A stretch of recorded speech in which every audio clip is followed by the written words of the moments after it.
potentially a Lee Sin or something like that.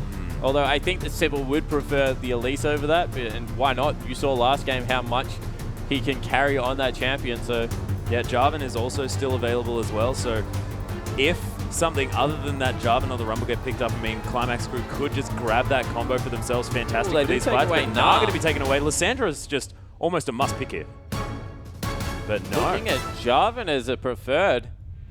I mean, still a really high priority jungler here as well. I mean, yeah, I think undoubtedly you can't fault him, but it is going to leave off up some strong things. If you take Rek'Sai off the board, who is, of course, very new and just does everything so well, I think Jarvan is a premier jungler at this point in time. So definitely one of the strong picks, but just Lissandra with the amount of lockdown CC and the ability to go mid or top is just so good. But they do elect for the Jarvan, and it looks like Babbitt will take away potentially Lissandra. Wow, Lissandra Sivir locked in so quickly. Yep, straight away. I mean, Babbitt knew that he wanted to pick up that mega power pick up there. Again, going to be on a really, really strong top laner, and Sybil going to be locking in that Sivir for Stealthix, so wanting to, you know, let First Mate know exactly how to make that champion work. Yeah, and you know what? This might even play into First Mate's hands because we mentioned about getting him on a long-range AD carry. They can pick on Sivir so hard. Yeah, Caitlyn pickup could come in. Caitlyn, something like Jinx as well, just does extremely well against Sivir in lane. And that fits First Mate so well, the playstyle of a Jinx. Yeah, so look for something potentially like that to come through. Of course, Sivir does well against Corki and Ezreal, I was going to say, as they hover in Ezreal, Corki. Maybe not the ideal pickup. But they're going to be hovering it for now. Can go into that mid lane. And if anyone understands that, it's going to be First Mate and Impaired. I mean, Envy, Heaven's Curse has played that one before. Looks like they're going to go for a Corki Braum bottom lane, so a lot more aggressive this time around. Although, you have to say, Syndra and... sorry, Sivir shouldn't have been too passive either in that, right? And I think that in this situation, Katie's more than happy to once again jump on something like an Ahri. I don't think they're going to force him into anything else. Unless they leave it to the last minute so that, you know, they can counter pick for Katie in that mid lane, make sure that Youngie can't get too far ahead with a matchup that is just inherently in his favor.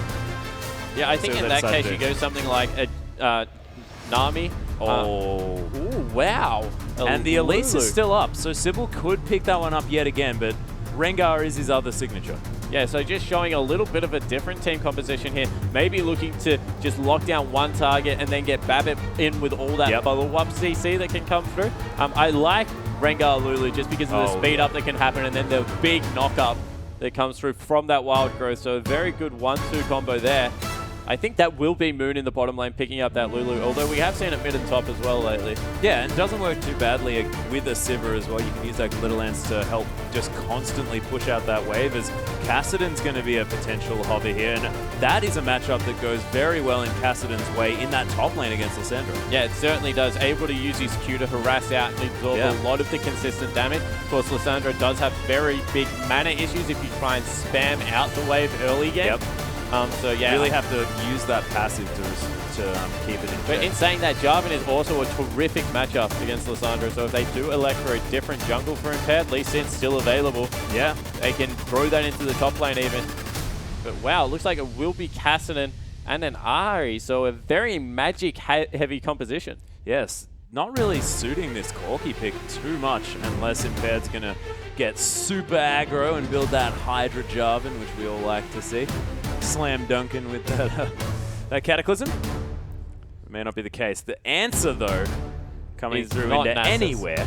It could be the mid lane, top lane, jungle even. You know, Rengar can go into the support and top role. It's going to be Renekton, though, and of course, Rengar's not going to go support. I mean, that was so that will actually be a mid lane Lissandra against an Ahri, you would suppose. Although, wow.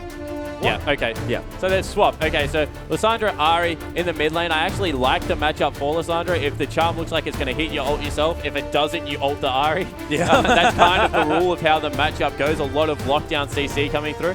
And Renekton does extremely well versus Kassadin in the early game. 1 to about 8. Renekton is terrifying for a lot of these top lanes. Yeah, almost against anyone ever. And this is before Renekton has got the slight buff that he did get in 5.1, so not going to be buffed a little bit with all that extra healing that he does get, the extra scaling. Of course, it didn't actually help him too much in the early game. His early game's still going to be the same. It helped him out more in that later stages. And, I mean, Renekton's still going to be that super bully. Yeah, and especially against something like a Kassadin, Renekton does very little magic damage unless you count his ultimate, I guess. So yeah, the ticking Dominus damage. Yeah. Not so much. So no Wizard Lizard going to come out this time. But we'll be looking to get some of that armor penetration into his build early, I would hope, with a Brutalizer and look to try and bully this Kassadin around.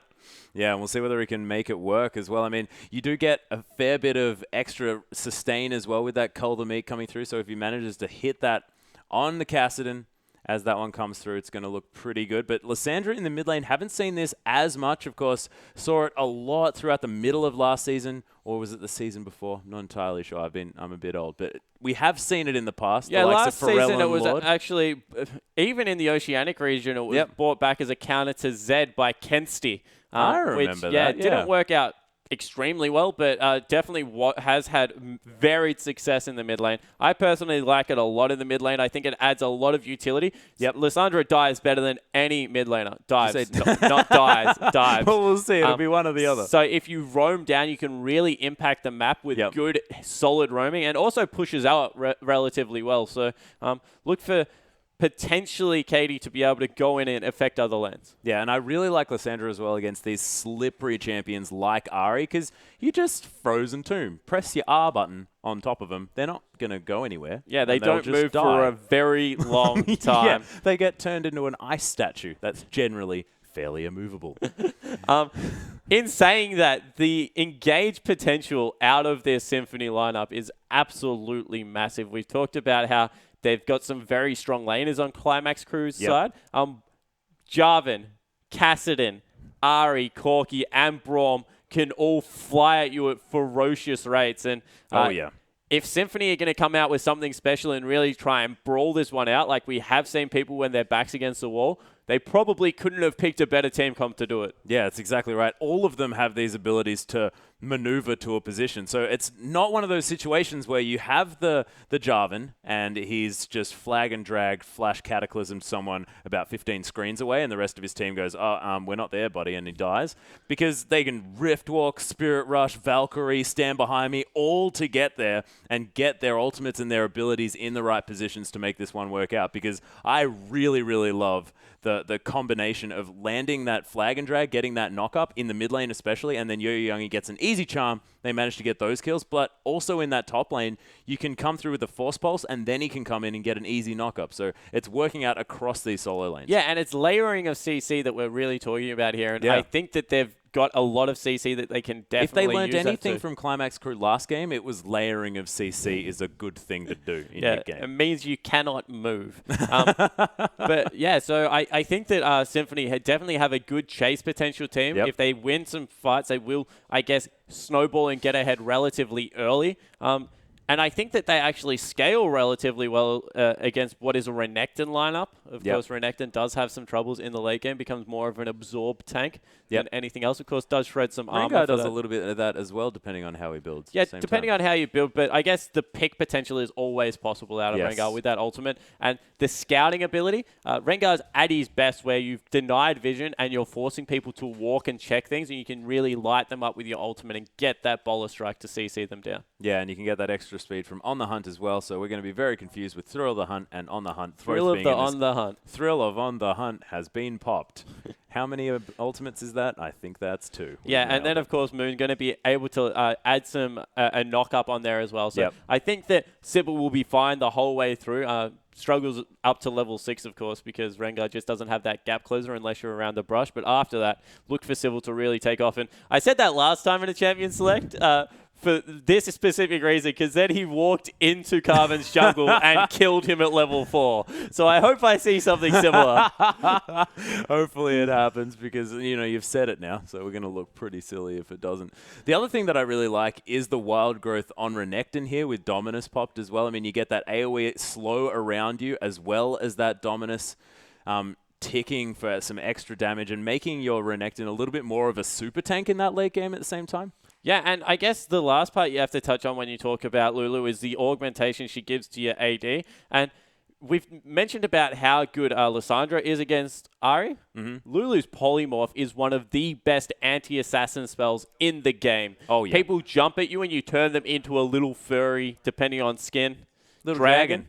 Yeah, for this time around. So, yeah, look for that to really kind of mess with how Yo-Yo Youngie has to play this champion. Yeah, well, exactly. And you get a Spirit Rush in and it's going to be really uncomfortable and awkward. But you can play around that one. We'll see whether Mikhail's is going to be brought out to really pop them out of that polymorph situation. I think that Aries going to have to focus on getting that, but it means that he's not going to finish his Face of the Mountain as quickly. It means that he's not going to get things like Righteous Glory, which I think that this team really kind of wants. Yeah, they definitely want to get in there and mix it up, however. We'll see what happens. Yeah, speaking of getting in there and mixing it up, we've got Symphony now on our blue side as we head into the Rift, and Qlimax Crew on our red. Already up 1 in this best-of-3 series. If Symphony managed to win this one, we are going to be going to a Game 3, which is precisely what we want. We want the excitement to be at the maximum level. That being said, we are unbiased, so we don't mind if Qlimax Crew win this game as well. I like the disclaimer there. As we see once again, the teams just fanning out forever together, looking to get a ward in potentially, but you do not want to go anywhere near a Renekton level 1, especially if he's taken that W. Oh, Does a lot of damage. It certainly does. There's a reason why it's called Ruthless Predator. Just doesn't make sense for what he does with his little weapon. I'm not even sure what his weapon is. He just goes cha-ching, ching, and like, how is that a Ruthless Predator? You're overthinking it. As we see, just a little bit of a lull. A very aggressive item build actually out of Babib. Has elected to go for a longsword and 3 potions in that top lane. Again, they're just preparing for the search of the forest once more. Standing in their line of 5. Every opening of this jungle has been lit up. And once again, at about the minute 25 mark, it looks like Sybil decides to walk around. This time he's starting the top side of the jungle, maybe getting some help from Renekton. Perhaps if Babib is going to head over there, which he is. And he ceded his position to the Kassadin. Ooh. So both junglers starting the top side of the map. Nothing exciting going to happen whatsoever, although hopefully Moon and Stealthix get something happening in the bottom lane. And I just want First Mate to go back to his angry style of AD carry. Come on, buddy. I mean, you're on this hot rod of a little flying machine. You got this. Don't believe in you. Believe in Max, who believes in you. As we see, actually, the push coming out of Stealthix, so looking to get this into the turret as fast as possible.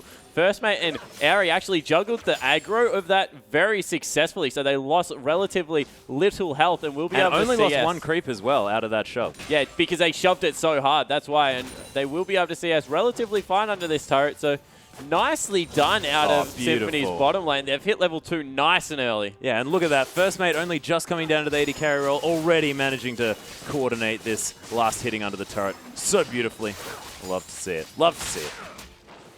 We see, even with that level 2, they didn't go aggressive, so they've given up their advantage pretty much straight away. Would have expected them to go a little bit more aggressive. Impaired just clears the top side of his jungle, going to go back, pick up probably a Icy Smite, and then, oh, no, he actually hasn't.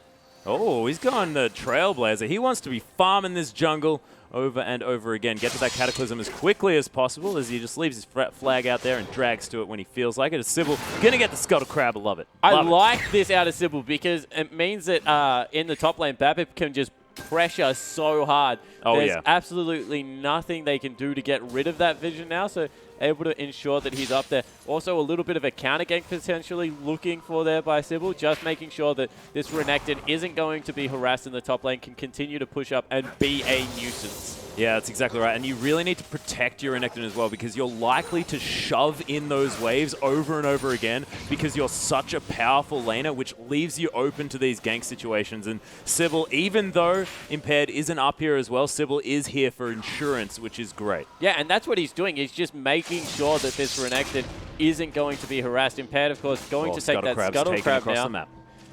These are very early Scuttle Crabs. If he just wanders up into that forest, we'll be able to see that the blue buff is still up. I like how we're talking about this like Scuttle Crab mechanics and tactics, Scuttle tactics. Oh, Impaired going in for a gank. Yeah, level 3 gank coming through for Impaired. That is actually going to be Winter's Bite landing on a move. One more auto attack is going to get the stun. There it is. Phosphorus Bomb on 2 members. The double knock up from the flag and drag. And the Flash First Mate, First Blood. This is the man we were looking for. Yeah, Flash is in for a bloodthirsty kill. Good work there from First Mate. Yeah, he's back. Gets himself up in CS as well as a kill. So That will be a huge confidence boost for the Symphony bottom lane. Damn right it will. And it's about time, first mate. Thank goodness.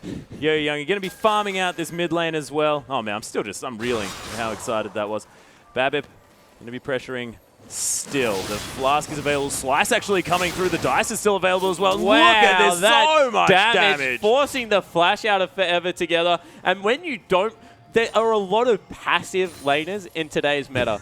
And no, there really is, like Cassin and Malkite, all these laners that don't want to fight, and you throw a Renekton at someone, and it completely rattles you, because this guy is in your grill all of the time. Oh, that's fantastic. A little bit of a pun there as well. Impaired's going to spot this ward, but he's not going to mind about it. Just wants to flag and drag onto Babip, see if he can grab a flash Impaired up here. needs to be careful. Babip will do a lot of damage right now. Kill him. Oh, the Slicing and Dyson going to net Babip an escape up here, and Impaired's just going to run away. Oh, Moon's coming around. Sybil does have the maximum fury here as well, and there's the W to come to flash onto the charm, actually, unfortunately, from Katie, and Yo-Yo Youngie finds himself in a very uncomfortable position. Sybil, he can just launch himself out of there if he wants to, but they're going to donate the kill to Katie. Really nicely done to get him ahead in this lane. Yeah, smart move from Sybil there. That's a couple of times he's actually held the button to not take the kill away from his laners. And it's not the Oceanic way. It isn't. We just want to try and kill anyone, no matter who we are. All we're thinking about is killing people. But once again, rotating around the map very well. We complimented his Morgana play last game. Started up again on this Lulu, so great responding kill. As we see Impaired just farming out the wave. This would be where I would yell at you for taxing my minions and pushing the wave. Isn't it normally me yelling at you? I think that's the case. As we see, First Mate has a level advantage and about 10 CS in the bottom lane. Has gone for that Sheen first, so an extremely aggressive buy. On Corki, of course, does a lot more burst damage, whereas Phage more consistent damage and a little bit of defensive stats in there. So First Mate looking to get aggro. Yeah, he certainly is, and I'm glad about it.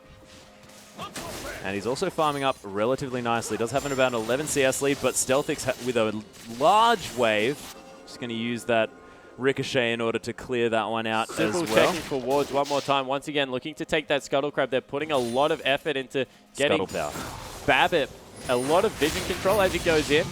Yeah, but level 6 has been hit now as well. Nice use of the Slice and Dice in order to cover the distance that Rift Wall created.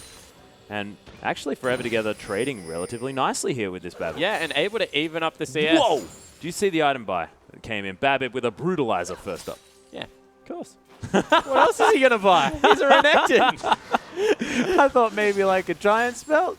No, definitely have to go at least one aggressive item on Renekton. I actually suspect that the reason he's gone that over Tiamat is because he will also pick himself up a Hex Drinker to synergize with his ultimate. That shield, of course, very, very nice, and MR, a great stat to have against these double AP comms, especially if they're running it with a Corki. So, yeah, I like the item build out of Babip in the top lane. I think that if you're going to play Renekton, you have to be aggressive. Damn right you do. He is a crocodile after all. I mean, goodness me. As we see Yo-Yo Youngie picking up his buff. Sybil still not level 6, even though he's got his first buff through. Probably will get it off this next minion camp. Man, Raptors do so much damage pre-6. Look at this. It's ridiculous. So a little bit of a tip for the Raptors. They do equal damage nearly in the little ones, but they have a lot less health. So generally you want to kill the small Raptors before the big one, just because of exactly that. Otherwise they just take all your health away. And generally, guys, you're not going to be able to do as much without any help. Looking for his first gank with this level 6 now. Waiting just out of vision. Of course, there is so much lockdown potential from Lissandra and Sybil, and they can both fly in from absolutely nowhere. So going to need to be extremely careful is Yo-Yo Youngie.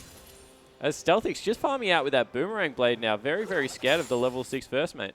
Yeah, has that potion popped as well. I mean, the mana potion that is in that bottom lane, so that he can use that as many times as possible. Thrill the Hunt has been popped here. Yo-Yo Youngie might be in trouble as Climax Crew try to come in the east there as well. There's the Frozen Tomb. Yo-Yo Youngie, nothing he could do about that one whatsoever. Nice use of the bowler as well by Sybil. Yeah, but 2 flashes were expended, I believe. No, just 1. So Sybil did have to use his flash to get in there, so... Actually, no. He'll take that every single day of the week. That's a kill. Yo-Yo Youngie being forced further behind. Now picking up the bottom Scuttle Crab as well. So Sybil, the Scuttle Crab master this game. Yeah. Oh, that's why I'm respecting his play so much. Just knows the Scuttle objective. I think that's about so well. 3-1. Impaired needs to lift his game in that category, and it will maybe even lead to the first Dragon in about 9.5 minutes. This is relatively early. They will be forced off, I think. Yeah, Aries coming out does have that Glacial Fissure available as well. This the Dragon's going down teleport very coming low. down. The This could be so bad. Coming in from Babip. The wrong way. Oh, Impaired's going to come through. The 50-50 match going to be won by Sybil. Aries here as well, but look at the Cataclysm trying to come in and make something work. But Forever Together has to get the heck out of dodge. A double kill now for Katie, and they're not done yet. First Mate is in a lot of trouble. Yo-Yo Youngi's found his way back in. The Dominant's about to run out here from Babip. And they don't mind. Climax Crew have just sent their jungler mid back to the blue buff. Oh, Chan's going to land on a Babip here as well. Forced to use that flash to get out of that Phosphorus bomb. The flash after him as well by Yo-Yo Youngi. And I think that Moon's going to be able to keep Babip alive there. Not going to fall down to the last tick of that Ignite. Yeah, I thought that was a very late teleport coming in. So let's hit on it again. They start up the Dragon because they're it's a 4v5. The teleport comes in very early from Babip, a great teleport, and it isn't mirrored whatsoever. We see Impaired try and get in there and start it up. If that Forever Together was in there 3 seconds earlier, that team fight turns right there. Instead, he gets exhausted up, blown up. Yo-Yo Youngi isn't there, and it's just a 4v5 for the whole time. I think that teleport timing was really off for Ever Together. And you know what? That's the main difference between competitive play and solo queue. You need to be so on point with your teleports and be able to get in there and help your team. Can't let Babip beat him there by about 3 or 4 seconds. And I don't think it's also okay that Aries still has his flash up as well, because he could have flash Glacial Fissured and got it through that Cataclysm as well, which would have really helped lock down all of those members, because Impaired's Cataclysm was beautiful right there. Yeah, it held up 3 members, and it was on the right side of Dragon Pit as well. The other thing that we have to point out is Yo-Yo Youngi wasn't there. Being there would have been much better for his team. That's what being not dead is a good thing. 9 times out of 10. Yep. Rod of Ages almost finished up here by Forever Together, and you have to think that they're going to be scaling relatively well. So it looks like Babip actually might just be transitioning into probably a Banshee's Veil. Maybe the Spirit Visage is... Wow, Yo-Yo Youngi blows up Sybil. Getting caught here by the Winter's Bite there as well, and the Cataclysm coming down. Moon trying to do the work that he can, but the exhaust to come through. And Katie's going to fall down. Moon now trying to come back on this one. They don't want to try and fight him as Sybil falls down somewhere amongst that mess as well. Yeah, so the double buff picked up by Impaired. 2 kills, a great turnaround from Symphony there. They're definitely still in this game. They have, as I said, they have a great brawly composition as Stealthic is pushing down this middle lane. Ari might have to just give this one up, I think. Unbreakable going to be used just to stop all those auto attacks from coming through. Impaired's here, and Airy thinks that he wants to go a little bit more aggressive than he otherwise should. Yeah, probably not a bad decision to actually go in there. Moon was running out of a lot of mana, and he used his Glitter Lance as well. I think that with the double buff, maybe could have turned that one a little bit harder if Impaired wanted to fight that, but wisely choosing not to. Not bad, not bad. Clearing out some wards here as well as Symphony, and I think this is something that Climax Crew have done really, really well, is their vision control. Well, look how much emphasis they're putting onto it. They've picked up a Sightstone before they've got an enchantment on their jungle item of their jungler, so they're definitely putting a heavy emphasis on how this goes about. Babip actually being zoned off his creeps a little bit here. Needs to get some of that fury up. Oh, nice Winter's Bite from Area after that stand behind me as well. Just asserting dominance in this bottom lane. First Mate going to continue but once pushing again, down here. First Mate, 30 CS up nearly. He's got a kill. He needs to be the one on his team that is really forcing the pressure. He's going to go back and he's going to pick up a Trinity Force completed whenever he would like to. Impaired coming through, but not entirely sure what he thought he was going to achieve because he just went straight into his death. And this is what we're talking about. Dying's not good. But the CC that can come out of Lissandra, she's 3-1-2 now, just doing so much work. It looked to me like Impaired had engaged that, though, for some reason. Yeah, he definitely did go in. Maybe thought Yo-Yo Youngi could get there a little bit quicker, but underestimating the 3-1-2 Lissandra's damage potential in this part of the game. Has finished up that Morello Nomicon, will be transitioning into a Zhonya's Hourglass. And yeah, you feel that Climax just have much more control over the map. They're just playing the actual map a lot better than their counterparts on Symphony. And it's through their vision control and I guess their item pickups early in the game. Yeah, Beautifully well played, and this is quite reminiscent from this stage of the game in the last match. So we really need Symphony to get themselves together, especially in this vision game. I think the swinging point is when they can get First Mate back for his Trinity Force. I think he has enough gold for it right now. He does, in fact. So whenever he can get a buy and go back and pick up that item, I feel that he'll really start bullying out Moon and Stealthix and be able to take control of the bottom half of the map. Because so far, they just have no control whatsoever, Symphony. Babip is having his way in the top lane, 20 CS up. Mid lane is going horribly. And this is fantastic back timing as well from First Mate. 50 seconds on that Dragon. He's going to be back to that pit. You can see that they've got the wards there as well. And Youngie going to be able to clear out these minions before that tower falls down at the same time. I don't know whether he should be back. He's looking to pick up a DFG. And if he can get back in time and they can delay the Dragon, this will be a very important power spike. And Stealthix backing now as well. So this could be the window for Symphony. Yeah, so 30 seconds until the Dragon is up. A couple of nice wards down. Climax will be looking to maybe pick up the mid turret, then transition to that. Both teleports available, and you would think at this point of the game, Renekton will be much more instrumental in this next Dragon fight, unless another perfect Cataclysm comes in through Impaired. Yeah, and First Mate now completely on his own. Forever Together does have his teleport, as does Babip. Both of these top laners can be here within an instant. Yeah, great vision control coming out of Climax as we see the line of wards just showing exactly where they will be. That Scuttle Crab Shrine has been picked up as well, so won't be able to get rid of that. And Katie potentially looking for a flank here, maybe. They're looking for some kind of pick. Potentially has a gigantic CS lead, but the power spike from this already DFG came in through Forever Together, so they're just using it to get the numbers down beforehand. As Impaired takes nearly half his life from a couple of abilities, and wow, they've gone in. Oh, there's the Wild Growth from Sybil. That's the combination coming in. The Phosphorus Bomb doing a lot of work. Sybil's almost dead straight afterwards, but Impaired's the first one to fall down. Forever Together's going to fall as well, and look at Babip. He is a monster in that front line, and there is nothing Symphony could do. Yeah, and wow, that was just a very confusing team fight. Once again, not much damage coming out of the carries. And second Dragon falling down. 5,000 gold lead at only 16 minutes in. Climax are absolutely running away with this. Yeah, they look like a completely transformed team from last week. I mean, they got a little bit ran over by Sudden Fear. Sort of didn't look nearly as decisive in their play. I think they must have definitely sort of got together and discussed strategy, worked out what they needed to change, and actioned it incredibly quickly, because this looks like just a transformation. Yeah, we thought that when Climax came in that their lineup definitely looks strong on paper. Yeah. But then after last week, we were kind of questioning what had gone wrong. But coming in this week, they've had two very, very decisive games so far. We'll see how they close this one out. But if they continue on this path, they're looking very strong again. Yeah, and they look to just be supporting each other incredibly well. Everyone on the team, there's no real standout carry or anything like this. It's just solid play from all of the players and playing well together as well. Yeah, and once again, in the bottom lane, I keep going back to it, but First Mate, 1-0-0. He's got the Trinity Force. He needs to try and be aggressive on Stealthix. At this point in the game, it's not good enough to lose the game slowly. He needs to try and get some work done and really push this bottom lane in. He will pick up the turret for himself, but I just feel that not enough is being done around the map for the carries that have some strength. Ari is in a strong point. Youngie needs to try and roam and get some picks with this champion. Otherwise, the game's just going to fall away.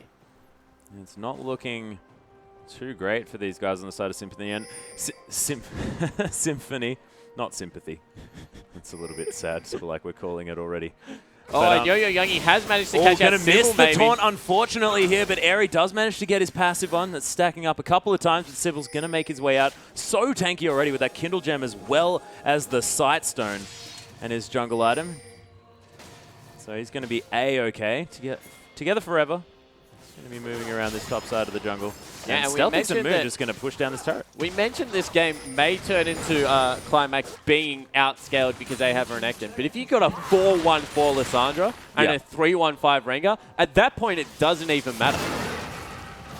They're just going to, as I said, they're going to be that far ahead that... Not to mention the fact that this is a Spirit Visage Renekton for the next fight, and they could just win it there, because Wild Growth now is going to be making him even bigger. His own ultimate's going to be making him even bigger. So Both I really metaphorically like and physically. Yeah, I like that. I was mostly aiming for the metaphor. And he is 50 CS up as well. He's just missed out on a pink ward, which he might not have liked it. Oh, but meanwhile in the bottom lane, Stealthix is going to take down First Mate with a little bit of help from Katie, as Sybil's going to come around here as well, going to find Impaired and Airy. He's not scared at all, hanging out in this brush, can get his leap on if he wants to, but not going to opt into it. He's going to throw out a bowler and and overcommitment for that bottom turret has led to, once again, another kill being picked up. This time on First Mate. Infinity Edge now picked up by Stealthix, so... Oh, and the Brutalizer as well. So Qlimax Crew looking for that gigantic power spike that you do get when you build up that Ghost Blade on Sivir. Yeah. So for the burst potential and the chase potential. Sybil had been spotted out as well. I think they had the Brutalizer a little bit early for the last Dragon fight, actually. It was a really nice power spike for Sivir to go through. And yeah, we've been seeing this build pop up more and more, and it's a great... Sorry, they weren't going for the Scuttle Crab, and it was confusing me, but they're going for the blue buff. Pink ward has been spotted out finally by Moon. They are looking to steal away from this blue. Forever Together needs to be careful in the top lane because he's being closed in on as well. Oh, the Smite forced to be used here by Sybil just because he doesn't want that one stolen away from Airy, who had a Winter's Bite that may have snuck that one in, but it's okay. I mean, Stealthix may have wanted that one, but Katie was nowhere near that, so wasn't going to be picking that one up. Yeah, and once again, look at the vision. They're looking for a pick here, waiting for them to sweep out that ward. We'll be interested to see if they go in. No, just decide that the next target is a top lane. And wow, nice Symphony rotation. Playing into their hands. They're going up there. They've got a couple of members very far away. If they wanted to, Stealthix may have been left high and dry. Nah, definitely not. He's fine. Nah, he's okay. He's okay. Climax could have maybe even fought that. A minute 30 still on Dragon, so look for them to get some more wards. We saw how good their vision has been at strangling Symphony out of this game.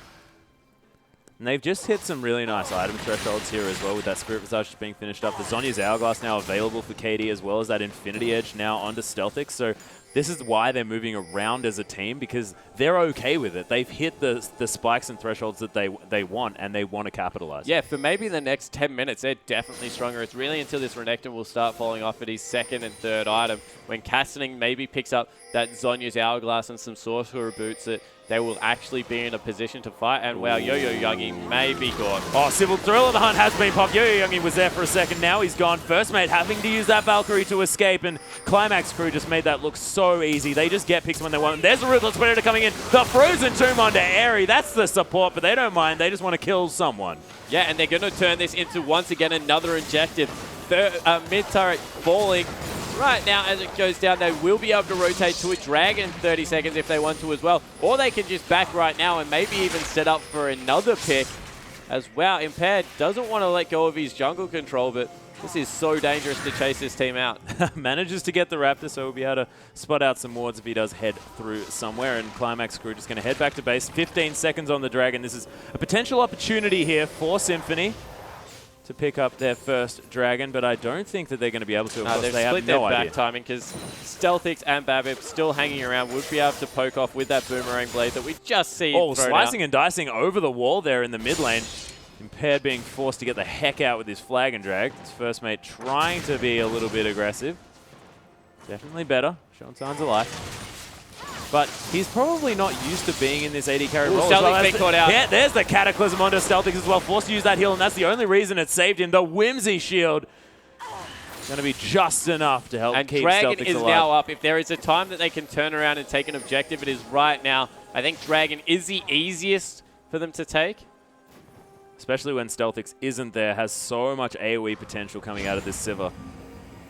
Yeah, this is really confusing play. They get not a pick, but they at least burn some summoner spells, make Stealthix go back, and they don't really pick anything up. They now see Babbitt in the top lane as... Wow. There's the Wild Growth coming through. Yo-Yo Youngie, you are dead yet again. Impaired comes and donates himself to the cause, decides in the end that he doesn't want to, as Forever Together's coming in here as well, so he wants to try and turn this one around. Nice queue over a lot of members. Babbitt's teleported down as well. Forever Together, is he going to be able to escape? The Rift Walk's available. He's going to get out of there, but in the meantime, in the back, Impaired's going to fall down, and Airy now wants to get out of here. The flash to come through. I think that was from Stealthix? No, it was Sybil just flashing to try and get a bowler out there, but didn't actually happen. A bowler. Allow me to be a little bit more politically correct there, as they are. Qlimax Crew going to rotate around to this Dragon and pick up yet another one. Yeah, so it looks like they will be able to secure another objective. In the meantime, Symphony did pick up their first turret of the game, but this has just been a confusing showing out of Symphony. It looks like their attention has been very split. Their laners are falling very far behind. Yo-Yo Youngie is nearly 100 CS behind Katie at this point. And wow, a nearly 3,500 gold advantage. And that's all sitting in Babip's back pocket right now as well. That guy's sitting on about 3K. So he's just going to make himself an even Katie fatter is on crocodile. nearly 11,000 gold. The next highest on the map is 8.5. Just let that sink in for a moment. This guy is like millionaire rich, and it is really showing in his item build. Certainly is. He could be a rapper with that kind of money. Write music about it, about his big house and whatnot. As we do see Babip heading back, picks up those Mercury's treads and the makings of what looks like a potential Sunfire Cape, which I don't necessarily like, but it's okay. He can build that if he feels like it. Giant's Belt and Chain Vest are going to be there. And in this situation, I actually don't mind the Sunfire Cape. They've realized that they've got a timer on this game. They're very far ahead, don't get me wrong, but he will start falling off. So build for the mid game. They're very far ahead. Just try and snowball it, finish as early as possible. Look for him to get his split push on because, yeah, let's face it, there is no way Forever Together can go anywhere near this Renekton at this point in the game. I don't think anyone can go anywhere near this Renekton unless you're on his team. Like, we might have some defections happening. Through here. No, don't take me. It's a white flag. White flag. Sybil now waiting in the wings. Does have that ultimate available if he wants to. Is going for it. It has been popped. Thrill of the Hunt has been used. Is able to run through this. Jumps onto Impaired. He gets immediately blown up. Look at the wild growth coming here through, but Katie's going to die straight away, and that might be the turnaround possibility here for Symphony, but no. Look at these guys. First mate's still alive, but Babip, he's not taking damage. This is ridiculous. Forever Together is finally here, but that could not have gone better for Symphony. Yeah, that was a 3 for 2 in a 4v5. That was absolutely massive coming through. They'll also be able to pick up a turret. In the end, Katie wasn't able to get his Zhonya's or his ultimate off, and I think that's what really turned the fight. Yeah, Insta-Charm blown up, and that's from Impaired, recognizing that he was definitely going to die, but going in. Pulling the trigger and getting aggressive, and that's fine. That's what we've been asking from Symphony for the last game and a half, to just pull the trigger and make some action happen. Maybe some good things will come from it, and that's definitely a good team fight for them. Maybe putting them on the right track. Yeah, and First Mate getting some numbers in his scoreline as well, now 1-1 and 3, so has been involved in some stuff around the map, which is definitely what he's got to start doing a little bit more of. 1,900 gold now sitting in his back pocket, needs about 2,200 to pick up that Infinity Edge if he wants to, but can grab some components here as well as he sells that pot and picks up that Cloak of Agility as well. So very, very close to that Infinity Edge. Yeah, certainly is. On the other side of the rift, however, Stealthix has picked up the Infinity Edge, and now the Youmuu's Ghost Blade. Oh, yeah. Got a red elixir for himself as well, so going to be healing for some of that AD damage, I believe is what that red elixir does. It does do a little bit of that, gives you a little bit of that AD damage power as well, the damage power, AD damage power. So it is, of course, 25 AD as well as some healing that comes through from it. Probably a level a little bit. Very good item on this Sivir because of how much AoE can go across a team fight, so we'll be keeping her relatively healthy. As we see once again the pick being set up, Sybil now with the ultimate again off cooldown, looking to get in there and mix it up one more time. Yeah, and Yo-Yo Youngie now with the Zhonya's Hourglass completed as well. And this could be a really big deal for these guys because it means that he may not necessarily get caught out quite as often and as impactfully as he has been and just eliminated. Is actually walking up, and so is Forever Together.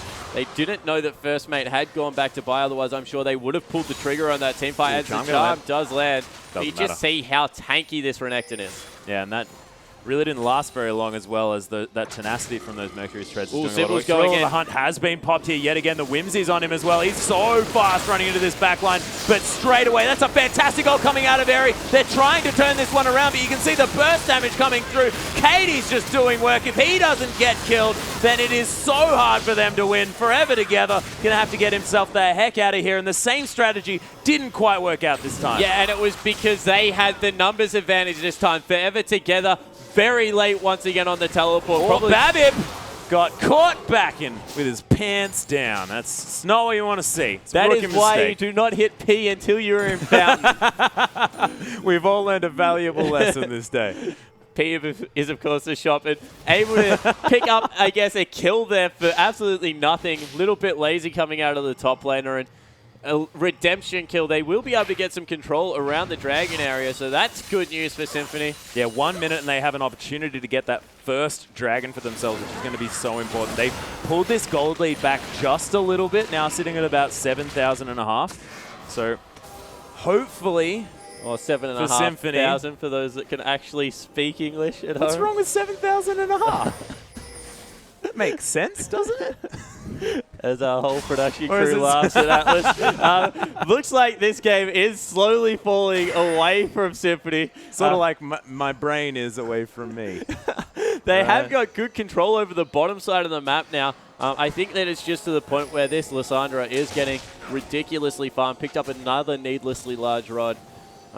Sybil will be looking to get that ultimate in there, and I guess most importantly, the teleport is up for Babip, so they can send him into this top lane, force down with turret after turret, make someone go respond, and then just pick up whatever they want. Although Dragon is up in 5 seconds, so he might be there for that.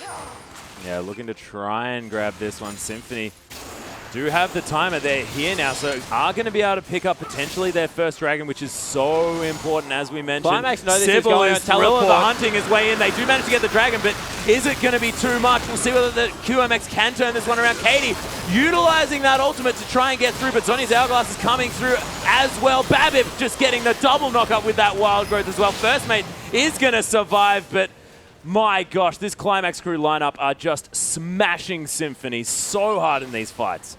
Well, the good news is they got the dragon. The bad news is that they lost 2 people and potentially their mid inhibitor. So I don't think they'll be happy with the trade. They got their base, but they lost the game. I think that's the first dragon.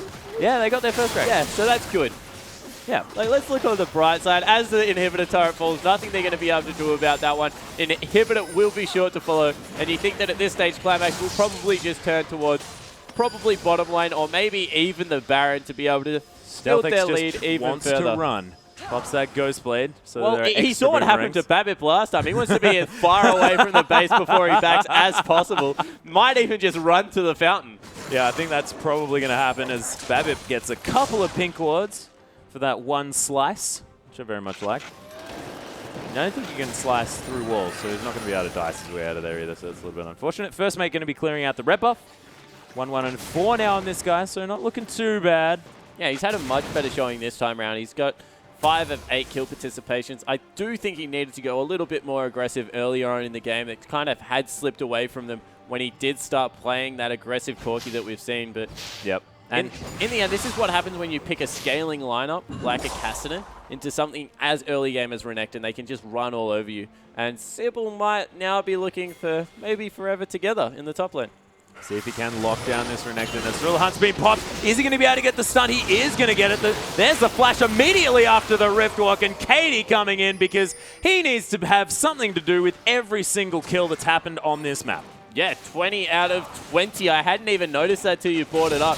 Katie, an absolute monster on Lysandra. This is going to mean that the Baron is started up with Babip in there and Sybil. They won't even take damage from this one, and it's falling so quickly. Certainly is. Sybil's so tanky, as is Babip, and Stealthic's just able to just do so much damage with that extra BF sword now on top of already having that Ghost Blade and the Infinity Edge. So looking huge on this Sybil, 4-1 and 11.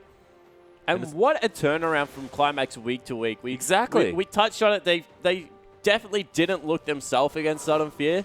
No. We're forced to play an uncomfortable game, but this time they've come in, they've put Katie on an Assassin first game and what is now an Assassin second game if we look at how he's playing this Lysandra, and really just being able to, I guess, have a much better showing. I think Katie and Stealthix have really stepped up their game. Not to mention Moon and Sybil's synergy with this Rengar and Lulu and the ultimates that they're using. Yeah, but I don't think Sybil and Moon were really the problem last week. I think that it is their AD and their mid lane are really stepping up their game. I think that Sybil played quite solid even last week. And yeah, his Rengar is just terrifying. He's one of the best Rengars in the region. Yeah, Yo-Young getting collapsed on here, but I think he's going to make it out safely. He is. As we're going to have Qlimax Crew just doing their best to get around to the rest of these objectives. Now they have that Baron Thriller. The hunt has been popped. They're looking for a picky. Aries going to be the one to get caught out. You got chosen, buddy, and you're going to be going down. That Unbreakable's not unbreakable enough, as Sybil's actually going to launch himself onto first mate here as well. Impaired's going to be the next option. Together forever. Katie just takes away Yo-Youngie. I don't know where that even came from. Impaired went the wrong direction there as well. Fortunately, his map got a bit screwed up. Going to have to contact Google on that one, I think, because he's gone the wrong way, and he's getting hunted. Yeah, I don't even think they're going to bother chasing him down. They'll just be able to pick up the bottom turret, although Sybil looks slightly interested in the prospect. Yeah, maybe. Impaired walking over a And ward there as well. the burst damage that came out of Katie in that team fight was absolutely disgusting. I didn't even see what happened, but Yo-Youngie was dead, so I assumed that that was Katie's work. Certainly was, as Sybil launches in, able to heal himself up. They take down another turret. They've still got that Baron buff ticking, but they will decide to back off. Yeah, they've got the mid inhibitor. I don't know why they're necessarily backing. Maybe wanting to pick up some items, get some extra health back. No need to be overly aggressive, as the...